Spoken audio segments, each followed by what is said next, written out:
cha tiền yuan mà đạn giống đây yuan ấy giống dân tha đây yuan bà con mà đạn giống ấy mình yuan đấy sao mà anh ta tiếp đấy nhưng mà miền sau thì phần nắng o thì mà bạc con của mang cua xa đấy tròn phải mà cây cua xá mới tới bạc con lắm mà là hốt vì nâng là hốt tới sau hay dương ở yên to va đấy tuy tầm bông ấp tân bà là tam to và nó để đăng thấy kết dạng mạch miền cao tiêu tiêu cha nước miền ca nhung ôi to tới con sạt lơ nó chui ra trái lắm chui phongก็มือคืนทันลูกกันในช่วงรำได้ดำเนินนายครั้งเกี่ยวกับที่ไอ้ดอกสายบานนี่เกี่ยวตูกันในกรมแดนทางการนองคณะได้ลูกคงแต่ครั้งอยู่บนกรมแดนทางไรมู่บ้านคนไปเอาโลกเนี่ยเรียกกาแต่ออกเนี่ยช่วยดักสลายเพียงพ้องบ่มยังเป็นเนี่ยไอ้เบอร์โฮเต้đi đôi ta cho máu bọn hai tới lớn yun vô ai giống ai nhưng nhiên đây thôi thế với ngày tới on lý nhá nhưng sau đây đây vô bọc nhom đây gặp phơi tăng bị đôi ta cho máu đó về lấy ba lấy yun cho anh giống trong nhiên cao lái ai bông khang nặng lớn chui nhom phong rồi ai trong đây phơi với ngày tới ตาลูกมีสังคมตอนนึงรัฐบาลหลวงแซนนองการดอสายปัญญาปรมแดนได้เดี๋ยวลูกบ้านเอาไปขังการนี่เจ๊ยมเมื่อtớiมีสังคมไหมบ้องเมื่อtới bờบ้องจักกระดึงยังจะหายไอ้ใดนั่นคือบอกปรมแดนหุ่ยเราการไปแทนผมไหมดอกไข่เปิ้ลปัญญาตั้งแต่มาดอกเคยมาดอกเคยมาโกมาบ้างมาดอก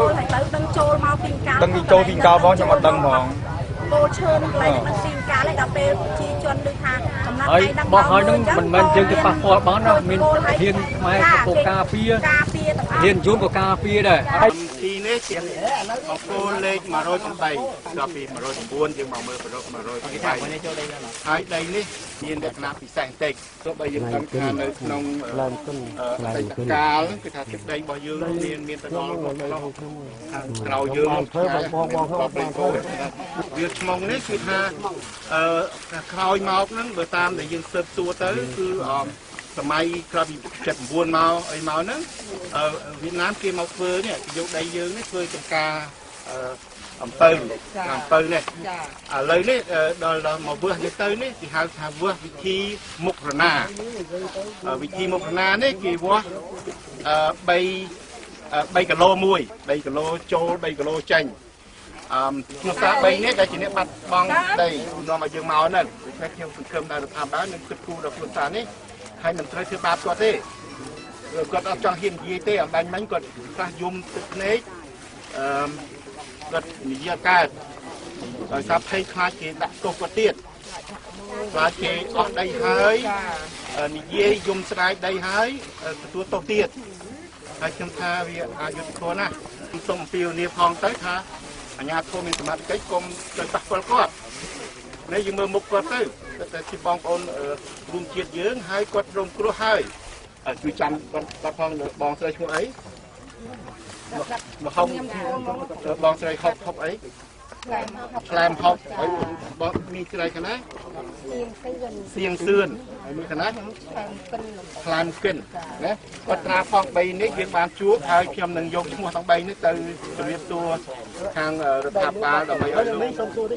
บัตรประมาณไม่บัตรออกมาชักของไอ้พยังลูกบ้านเวียดนามขัดขัดเอาเอาคำนั้นต้องเชียร์จำเลย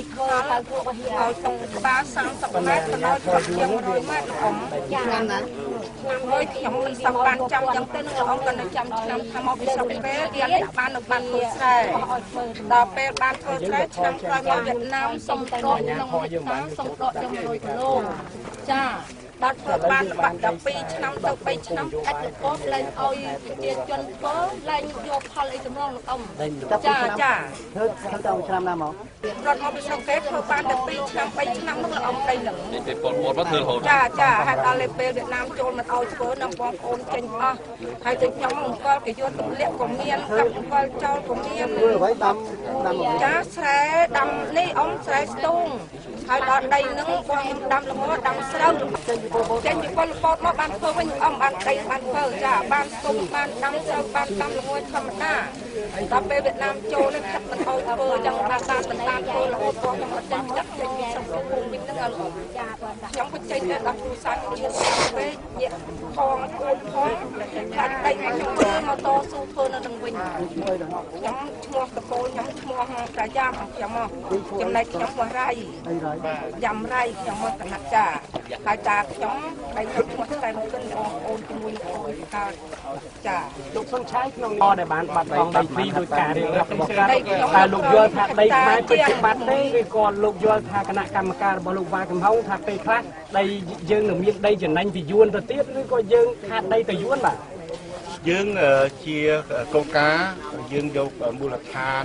នៃការពិនិត្យជាក់ស្ដែងយើងយកមូលដ្ឋាននៃការកត់សម្គាល់ចំណុច GPS ដើម្បីពិនិត្យទៅលើការកំណត់នៅលើផែនទី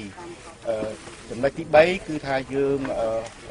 បានទទួលព័ត៌មានក្នុងតាមរយៈអ្វីដែលហៅថាផែនទីភូមិសាស្ត្រនៅតំបន់ដែលមានការចែកចាយជាផ្លូវការឲ្យដល់មន្ត្រីខាងថ្នាក់ស្រុកហើយនៅក្នុងស្រុកមេមត់នេះទាំងឃុំដានគឺមានផែនទីដែលទើបនឹងបានផ្ដល់ឲ្យមន្ត្រីដែលប្រើប្រាស់ជាផ្លូវការបច្ចុប្បន្ននេះការពិនិត្យជាក់ស្ដែងដោយខ្ញុំបានបញ្ជាក់ខាងដើមហើយមានភូមិមិនតិចជាង14ទេឥឡូវយើងឃើញឮឈ្មោះភូមិថ្មីទៀតមានភូមិដាកណ្ដោលដែលយើងមិនបានដឹងពីមុនក៏ត្រូវបាត់បង់ដែរដូច្នេះអ្វីដែលយើងសន្មត់ដែលយើងបានកត់ត្រាទុកជាកំណត់ហេតុនៃការបាត់បង់ភូមិចំនួន14ពីមុននោះឥឡូវអាចឡើងដល់15ឬ17ដែលជាចំណុចកើតឡើងក្រោយពីព្រំដែនដែលហៅថាជាផ្លូវការនេះដែលជាលក្ខណៈស៊ីម៉ង់មានដែកមានអីមាំទាំនេះអាចមានការកើនឡើងដូច្នេះខ្ញុំថាជាការងារមួយដែលយើងត្រូវតែមានការទទួលខុសត្រូវឥឡូវនេះគឺថាអត់មានដីធ្លីរស់នៅគឺកំហុសពីកំហុសពីកំហុសមួយគឺការបាត់បង់ដីរបស់ប្រទេសជាតិទី2គឺការដែលបងប្អូនយើងដែលបាត់បង់ដីស្រែមិនត្រូវបានរដ្ឋាភិបាលដោះស្រាយជូនរោគដីមកជំនួសឲ្យគាត់អាចចិញ្ចឹមជីវិតបានតទៅទៀតខ្ញុំថាបាត់បង់ដីរបស់យើងហ្នឹងខ្ញុំហ៊ាននិយាយបែបហ្នឹងពីព្រោះជាគោលការណ៍ព្រំដែនរបស់យើងជាព្រំដែនគេហៅភូមិសាស្ត្រព្រំដែនភូមិសាស្ត្រនេះបើតាមអ្វីដែលជាផ្លូវការកំណត់ទៅតាមផែនទីបារាំងដែលបានធ្វើសម័យឥណ្ឌូចិនហ្នឹងគឺគេយកទៅតាមភូមិណាដែលមានរដ្ឋបាលខ្មែរគឺជាទឹកដីរបស់យើងបើទោះបីពីបកគោលមួយទៅបកគោលមួយវាមានចម្ងាយពីគ្នាច្រើនក៏ដោយគឺគេយកសម្ដៅកំណត់រវាងពីព្រំមួយទៅព្រំមួយនោះគឺទៅតាមភូមិដែលរដ្ឋបាលខ្មែរគ្រប់គ្រងហើយយើងជាក់ស្ដែងនៅគ្រាន់តែនៅក្នុងស្រុកមេមត់នេះគឺថាភូមិជាង10ហើយលើកពី15ហើយដែលបាត់បង់ដូច្នេះយើងត្រូវការបំភ្លឺអានេះជាការបំភ្លឺចំណុចមួយទៀតដែលខ្ញុំចង់រកឲ្យឃើញគឺអ្វីដែលអាយដាមវ៉ាកំហុងលោកបានប្រកាសថាការវាវែងនេះវាមានបាត់បង់ដីខ្មែរ5គីឡូវាបាត់បង់ដីវៀតណាម5គីឡូហើយខ្ញុំក៏ចង់មកឃើញអា5គីឡូដែលវៀតណាមបាត់បង់ដែរក៏អត់ឃើញមានពលរដ្ឋវៀតណាមណាមកយំស្រែកអីដោយបងប្អូនខ្មែរណាឃើញតែបងប្អូនខ្មែរគាត់យំគាត់ស្រែកបាត់បង់ដីគាត់ដូច្នេះខ្ញុំមិនហ៊ាននិយាយអីជាផ្លូវការបាននៅក្នុងពេលនេះទេយើងនឹងយកផុសតាងជាកំណត់ហេតុជាការសួរផ្ទាល់ការឃើញទស្សនវិជ្ជាជាក់ស្ដែងនិងចំណុច GPS ដែលខ្ញុំជឿថាមានអ្នកណាខ្លះដែលមកទីនេះអាចមានម៉ាស៊ីន GPS ហ្នឹងយកចំណុចហ្នឹងយកទៅប្រៀបធៀបមើលហើយយើងរក្សាការដោះស្រាយដោយជាគោលការណ៍ច្បាប់យើងមិនចង់ឲ្យមានទំនាស់រវាងប្រទេសជិតខាងយើងទេអានេះជាគោលការណ៍របស់យើងដូចបានជម្រាបចឹងនេះបាត់ដីពីថាអស់ហើយជា2ហិកតាបាត់ពី108ហ្នឹងប្រហែលប៉ុន្មានម៉ែត្រចេញពីកោហ្នឹង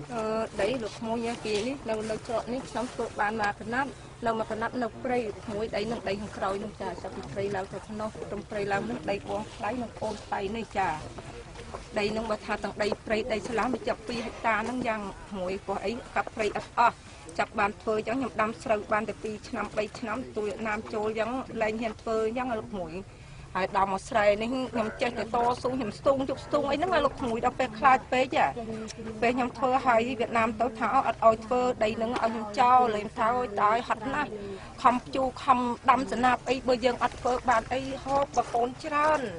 យ៉ាងទេដេកស្ទូងខ្ញុំដេកស្ទូងម៉ែនៅអ៊ំស៊ូដីញាក់ស្រុកខ្ញុំដេកជប់ដេកស្ទូងនៅម៉ែពងស្ទូងយប់200ម៉ែត្រទេចាដីនេះវាក្បាលលឹងមក30ម៉ែត្រដល់ប៉ុណ្ណោះហ្នឹងជាង100ម៉ែត្រយ៉ាងលោកមួយដីស្រែហ្នឹងឲ្យបាត់ដីចកាសម្រាប់តែគាត់ម្នាក់ហ្នឹងសម្រាប់គាត់ប៉ុណ្ណឹងចឹងប៉ុណ្ណឹងចុះណា